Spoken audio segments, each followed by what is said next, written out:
Hi, this is Ravi. అద్దంకిలో YCP సిద్ధం సభ నిన్న ముగిసింది.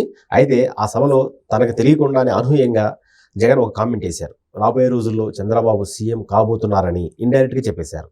మరి ఆయన ఎలా చెప్పారు, ఏం చెప్పారు? ఇదే అంశంపై మనతో మాట్లాడేందుకు సిఎస్ రావు గారు, సిఎస్ జర్నలిస్ట్ ఉన్నారు. ఆయన అడిగి మరిన్ని వివరాలు తెలుసుకుందాం. సార్ నమస్కారం. సార్ నమస్తే సార్. నిన్న సిద్ధం సభలో వైఎస్ జగన్ స్పీచ్ మొత్తం విన్నారు. విన్న దాంట్లో ఆయన ఒక సీరియస్గా ఒక కామెంట్ చేశారు. ఆ కామెంట్ చూసిన వాళ్ళందరూ ఇప్పుడు ఏమనుకుంటున్నారంటే రాబోయే రోజుల్లో తన ఓటమిని తనకు తెలియకుండానే జగన్ ఒప్పేసుకున్నారు, కాబోయే సీఎం చంద్రబాబే అని అన్నట్టుగా అంటున్నారు. సో అది ఎక్కడన్నారు, ఏంటి అసలు కామెంట్? ఇప్పుడు సిద్ధం సభ ముగిసింది. సిద్ధం సభ ఇంకా క్లోజ్ అయిపోయింది. నాలుగో సభ తోటి క్లోజ్ అయిపోయింది. ఇదే లాస్ట్ సభ అని చెప్పి చెప్పారు. ఫస్ట్ వైజాగ్ సభ, తర్వాత రాప్తాడు కన్నా ముందు జరిగింది ఏలూరులో అనుకుంటా. ఒకటి జరిగింది, తర్వాత రాప్తాడు. ఈ మొత్తం రాష్ట్రాన్ని 4 భాగాలుగా ఆయన విభజించి చెప్పాడు. ఏంటి? ఉత్తరాంధ్ర, ఉత్తర కోస్తా, రాయలసీమ, దక్షిణ కోస్తా. సో దక్షిణ కోస్తాది తోటి ఆపేసాడు ఆయన. దక్షిణ కోస్తా తోటి ఆపేసి ఈ యుద్ధం సభ అని చెప్పి జనరల్గా ఏంటంటే క్లోజింగ్ సభ కాబట్టి ఖచ్చితంగా ఏదో ఒక ఇన్నోవేటివ్గా జగన్మోహన్ రెడ్డి చెప్తారు, ప్లస్ ప్రకటనలు కూడా ఉంటాయని చెప్పి చాలామంది ఎక్స్పెక్ట్ చేశారు. కానీ ఆయన మొత్తం స్పీచ్లో గతంలో జగన్మోహన్ రెడ్డి ఇచ్చినటువంటి రాజకీయ సభల్లో ఎప్పుడూ కొట్టనటువంటి బోరు ఈ మేదరమెట్లో జరిగినటువంటి సిద్ధం సభలో బోరు కొట్టింది అనేది ఎక్కువ మంది అభిప్రాయం. ఎందుకంటే జనరల్గా 40 minutes లోపలే అరౌండ్ 40 minutes క్లోజ్ చేస్తాడు జగన్మోహన్ రెడ్డి. అందుకని ఎక్కువ మాట్లాడడం. సో అందువల్ల జగన్మోహన్ రెడ్డి మాట్లాడే మాటలు కొంచెం కనెక్ట్ అయ్యేది గతంలో. కానీ ఇప్పుడు చూస్తే కనుక కరెక్ట్గా 1:20 పైన మాట్లాడాడు ఆయన.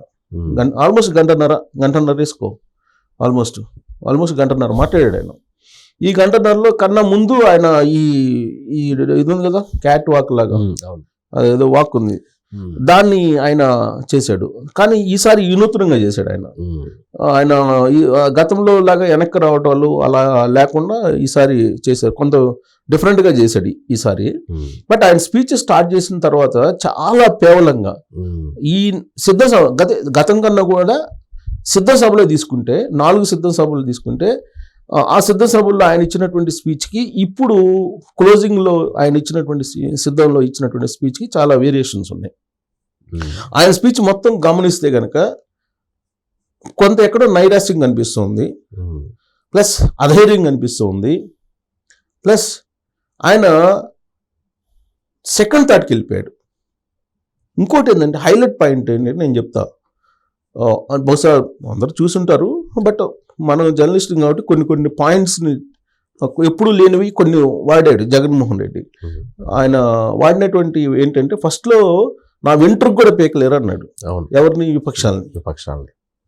తర్వాత దేవుడు ఉన్నాడు, ప్రజలు ఉన్నాడు, వాళ్ళంతా నా పక్కన ఉన్నారు, నన్నేం చేయలేరు అని చెప్పాడు. ఆ తర్వాత ఏమన్నాడు? నేను హ్యాపీగా కుర్చీ దిగిపోతాను, నాకేం ఇబ్బంది లేదు అన్నారు. అవునా? తర్వాత నేను ఇస్తున్నా, నేను చేస్తున్నా అని చెప్పేసి నాది నేను ఇస్తున్నా అని చెప్పే యాంగిల్లో చెప్పేవాడు. అవునా? కానీ ఈ స్పీచ్ నిన్న సిద్ధ సభలో స్పీచ్ వింటే కనుక నేను మీ సేవకుడిని అని చెప్పాడు. అంటే ఆల్మోస్ట్ దిగిపోయింది. నేను మీ సేవకుడిని, మళ్ళీ మీరు 5 సంవత్సరాలు గెలిపిస్తే నేను మీకు సేవ చేస్తానని చెప్పి. గతంలో ఎప్పుడు మీకు సేవకుడిని అల్లా, ఎప్పుడు జగన్మోహన్ రెడ్డి ఎప్పుడు మీ సేవకుడిని అని చెప్పి అల్లా. ఫస్ట్ టైం క్లోజింగ్ సిద్ధం సభలో మీ సేవకుడిని అన్నారంటే ఆయన ప్రాధేయపడుతున్నాడు. ఒకవైపు బ్లాక్మెయిల్ చేస్తున్నాడు, ఇంకొక వైపు ప్రాధేయపడుతున్నాడు. అంటే ఆయన ఎటువైపు వెళ్ళాలి అనే దాని మీద కన్ఫ్యూజన్ అనిపించింది ఆయన స్పీచ్లో నాకు. అంతకుముందు ఏంటంటే డిక్టేట్ చేసేలాగా మాట్లాడేవాళ్ళు ఆయన.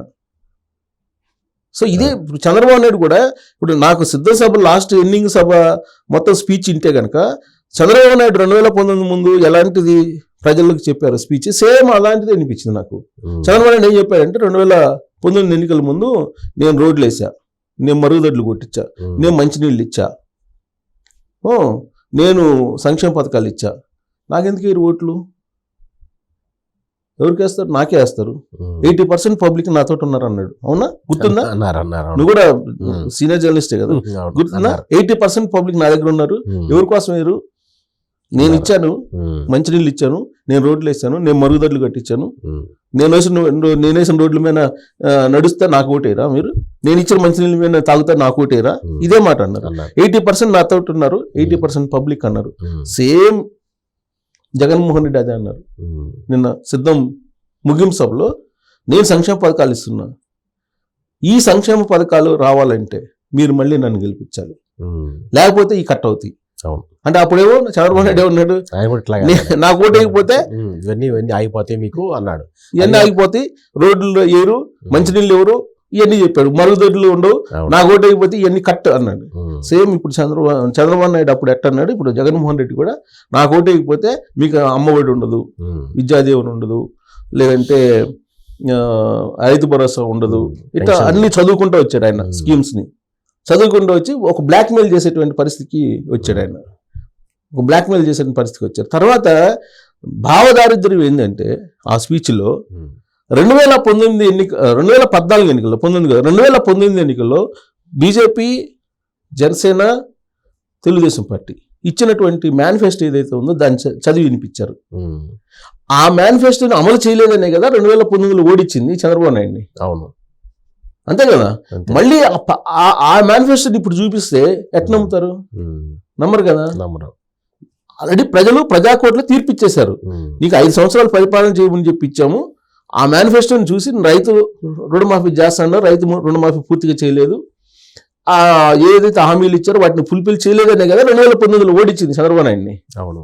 ఇప్పుడు నువ్వు ఎగ్జామ్కి వెళ్తున్నావు, ఎవరు జగన్మోహన్ రెడ్డి ఎగ్జామ్కి వెళ్తున్నాడు, నీ ఎగ్జామ్ గురించి మాట్లాడు, ఆల్రెడీ అయిపోయిన ఎగ్జామ్ గురించి మాట్లాడుతున్నాడు. ఇప్పుడు ఈయన 99% నేను అమలు చేశాను అంటున్నాడు. విచిత్రంగా ఏంటంటే ఆ మొత్తం స్పీచ్లో ఎక్కడ మద్యపాన నిషేధం, ప్రత్యేక హోదా, విశాఖ రైల్వే జోన్ కానీ, విశాఖ ఉక్కు ఫ్యాక్టరీ గురించి కానీ, అమరావతి రాజధాని గురించి కానీ ఎక్కడ మాట్లాడాలి.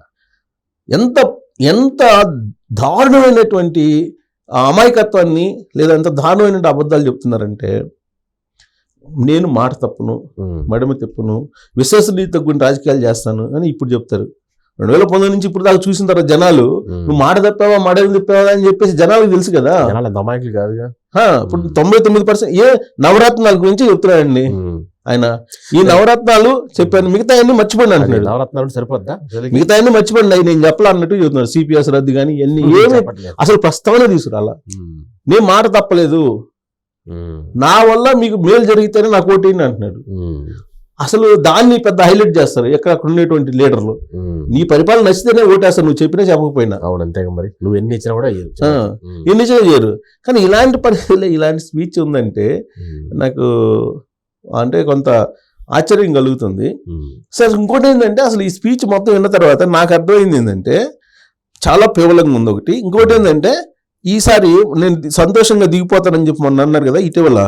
ఈసారి ఏమన్నాడు, ఈసారి నాకు మళ్ళీ సీఎం కావాలనే కోరిక ఏం బలంగా ఏం లేదు, నేను చేయాల్సింది చేశాను, నేను దిగిపోమంటే దిగిపోతాను అది అని చెప్తూ చంద్రబాబు నాయుడు గెలిచే అంటే చంద్రబాబు నాయుడు సూపర్ 6 ప్రచారం చేశారు. చంద్రబాబు నాయుడు సూపర్ 6 అనౌన్స్ చేశారు కదా, అవి పబ్లిక్ లోకి వెళ్తాయి అని చెప్పి అనౌన్స్ చేశాడు. అనౌన్స్ చేసేసి వాటి గురించి చెప్పారు, ప్రచారం చేశారు, ఆయన చేశాడు సూపర్ 6 గురించి చెప్పి. ఒకవేళ చంద్రబాబు నాయుడు వస్తే, చంద్రబాబు నాయుడు ఇవన్నీ చెప్పి సీఎం కావాలనుకుంటున్నాడు, వస్తే ఎలా చేస్తారు, ఇవన్నీ సాధ్యమేనా అంటే వస్తే అని ఒప్పుకున్నారు.